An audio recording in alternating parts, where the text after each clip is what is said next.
ભાઈ આ ઢોલ ક્યાં વાગે? આ ઢોલ તને ખબર છે હમણાં રૂપાભાઈ છોકરાને જોવા આવ્યા હતા? હા હા ઓલા રખડું ને જોવા આવ્યા હતા ઈ એવાની સગાઈ થોડી થઈ.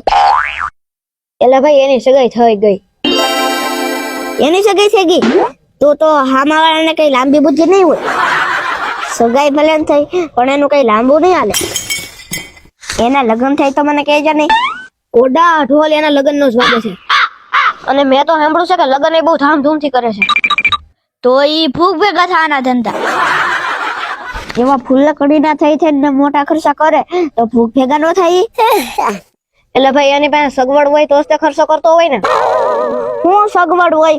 કાલ ખેતર પગ ઢળતો તો ઈ એને ગમે એમ કર્યું જો ટાણ બધે હારો હાર છે ને કાલ છોકરો પાવણી જાહે.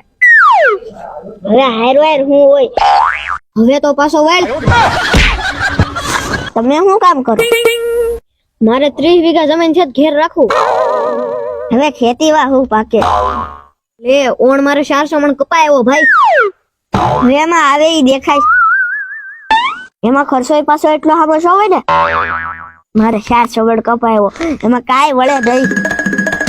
થાય ને ખાવાનું થાય. પણ ભાઈ મારે 4 ભેહું છે એનું દૂધ થાય મહિને 20-25 હજાર. હવે ઈ દૂધના પૈસામાં થોડા રૂપિયા વાળા થાય.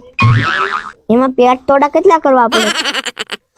એમાં ડોબું થાય 4 રૂપિયા ભાળી. એની કરતા બટકો રોટલો ભલે ખાય પણ નિરાત નું હોવો જોઈએ. એટલે ભાઈ સમાજમાં બધાને રહેવું હોય તો મહેનત તો કરવી પડે ને. નકર ભાઈ આ સમાજ આપણને ગણે નહીં. મારી પાસે ભાઈ 2-3 ધંધા છે. આ ટેમ્પો આપણો છે. એટલે તું ત્યાં વળકે છો તને કઈ સારો ધંધો નથી મળતો? આવા ટેમ્પા ને બેમ્પા ને એવા કઈ રોડ ના ધંધા થોડા કરે.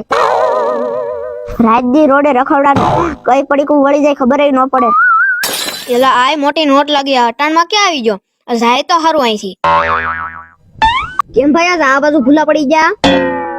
એલા ભાઈ મારે એક કાલ લગ્નમાં જવું છે ને તો 500 રૂપિયા ઉછી ના દે નહીં. તો ઈ હું કયું નો ભણગા ફિક્સો કે આવા ધંધા કરાય ને આવા ધંધા નો કરાય. મોટી પેઢી હોય એમ મંડાણો છે મને ઘુમરા નાખી દીધું. કઈક ધંધો કરતા હોય ને તો કોક પાસે આમ 500 રૂપિયા ઉછીના નો માંગવા જવા પડે.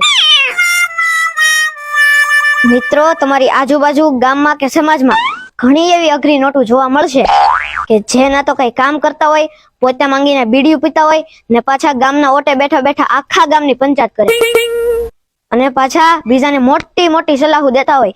જે કોઈ તમારા જાનમાં આવી અઘરી નોટ એટલે ભાઈ હોય જ ને ગામ હોય ને બધી જાતના માણસો હોય.